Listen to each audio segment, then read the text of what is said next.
अस्सलाम वालेकुम जी बच्चों, ये गॉसेस लॉ आपने अंडरस्टैंड कर लिया। अब गॉसेस लॉ को हमने अप्लाई करना है, तो हम आगे हमारी बुक में भी जो आगे टॉपिक है वो है बेटे एप्लीकेशंस ऑफ गॉसेस लॉ।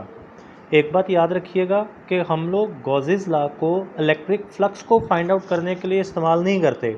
हम गॉसेस लॉ को इलेक्ट्रिक फ्लक्स कैलकुलेट करने के लिए अप्लाई नहीं करते। ये बड़ी अजीब सी बात लगती है। आप में से कुछ बच्चे ये कहेंगे कि सर जो गॉसेस लॉ है वो तो हमें इलेक्ट्रिक फ्लक्स बता रहा है फाई ई, तो फिर हम इसको गॉसेस लॉ को इलेक्ट्रिक फ्लक्स के लिए अप्लाई नहीं करते, तो फिर किस लिए अप्लाई करते हैं?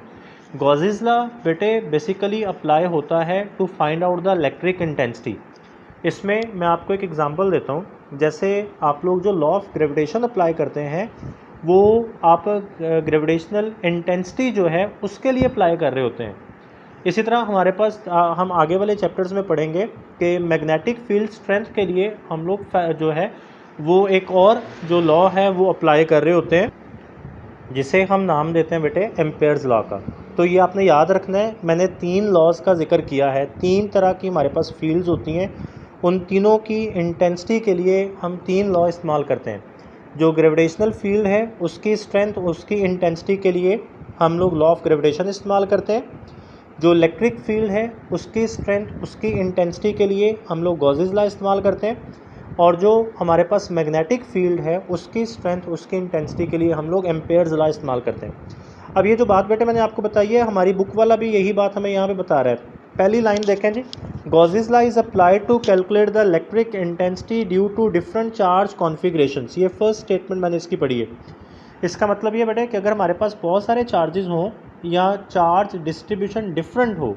डिफरेंट चार्ज डिस्ट्रीब्यूशन का मतलब ये है कि चार्ज बिल जो है उसमें कोई तरतीब ना हो उसके फैलाव में। कहीं पे ज़्यादा चार्ज है, कहीं पे कम चार्ज है, किसी क्लोज सरफेस के अंदर कहीं पे कम चार्ज है, कहीं पे ज़्यादा चार्ज है। तो उस क्लोज सरफेस में किसी भी पॉइंट पे इलेक्ट्रिक इंटेंसिटी फाइंड आउट करने के लिए आप क्या करेंगे? गॉसेस लॉ अप्लाई करेंगे। अच्छा, जब ये गॉसेस लॉ जब आपने अप्लाई करना है बेटे, तो उसके लिए शर्त है कि आपको एक क्लोज सरफेस कंसिडर करना होती है, जिसे हम गॉसियन सरफेस कहते हैं। गॉसियन सरफेस कंसिडर किए बगैर आप गॉसेस लॉ को अप्लाई नहीं कर सकते। अब कोई भी सरफेस जिसमें ये 3 प्रॉपर्टीज़ होंगी वो गॉसियन सरफेस कहलाएगी। या इसी बात को आप इस तरह से कह सकते हैं कि गॉसियन सरफेस के अंदर 3 प्रॉपर्टीज़ जो हैं वो लाजमी तौर पर होंगी। वो 3 प्रॉपर्टीज़ क्या हैं?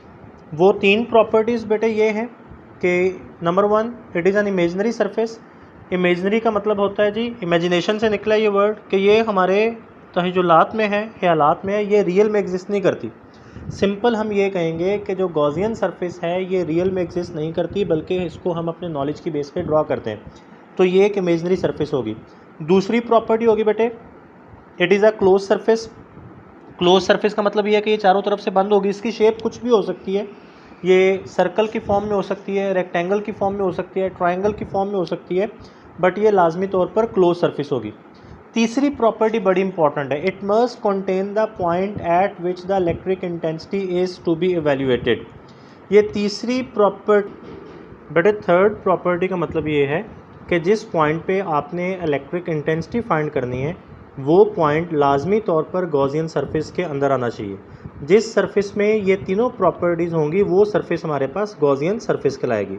अच्छा जी बेटे, मैंने आपसे कहा कि आपने जब गॉसेस लॉ अप्लाई करना है तो आपने लाजमी तौर पर गॉसियन सरफेस कंसिडर करनी है। गॉसियन सरफेस कंसिडर करने के बाद आप उसके ऊपर गॉसेस लॉ अप्लाई करके क्या करेंगे जी? उसमें से फ्लक्स फाइंड करेंगे। अच्छा, जब आपने फ्लक्स फाइंड करके आपने बेटे चार्ज निकालना है, वहाँ से चार्ज आपको मिल जाएगा, तो फिर उस चार्ज से आपने इलेक्ट्रिक इंटेंसिटी का फार्मूला जो है वो अप्लाई करके इलेक्ट्रिक इंटेंसिटी निकाल लेना है। मैं फटाफट बात को रिपीट कर रहा हूँ। आपने गॉसियन सरफेस कंसीडर करनी है। गॉसियन सरफेस कंसीडर करके फिर आपने गॉसेस लॉ अप्लाई करके इलेक्ट्रिक फ्लक्स निकालना है। उस इलेक्ट्रिक फ्लक्स से आपने चार्ज निकाल लेना है।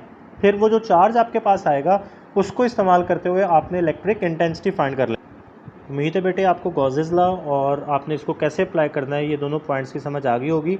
इसकी फ़र्स्ट एप्लीकेशन इंशाल्लाह हम लोग कल डिस्कस करेंगे। अल्लाह हाफिज़ बच्चों।